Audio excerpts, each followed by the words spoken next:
Kita buat dosa besar dengan mak kita, bertikam lidah dengan ibu kita pukul 8.30 pagi, tikam lidah, angkat suara, maki dia 8.30. tu juga Allah murka dengan kita.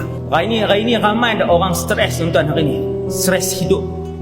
Mai buat kerja nu tak kena, buat kerja ni tak kena, duduk di rumah tak kena, duduk di pejabat tak kena, duduk depan tasik tak kena, duduk atas jalan raya tak kena, gaji 3,000 tak kena, gaji 8,000 tak kena. Pasal balik pergi jenguk mak ayah setahun sekali, duit tak pernah cukup, anak-anak sentiasa buat perangai. Bila Nabi kata ridha Rabb fi ridhal walidain, redha Allah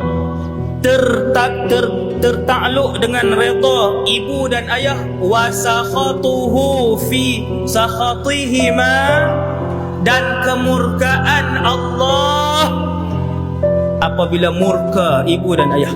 Hak dosa kita dengan Allah dia asing pula. Kalau kita buat satu dosa membuatkan Allah murka, hak tu Allah murka lah. Ada satu lagi keadaan, kita tak buat apa pun dengan Allah Ta'ala ni, semayang semua elok, jaga semua elok, semayang kita elok, aurat elok, pergi haji pun semua, buat peluang zakat, puasa Ramadan pun 100 markah. Tapi ada masalah apa? Ada masalah dengan mak, maka Allah tak redha juga. Sebab apa? Sebab Allah SWT ikat. Nak boleh redha Allah, kena lalu satu pintu utama, iaitu nama pintu tu pintu redha ibu dan ayah.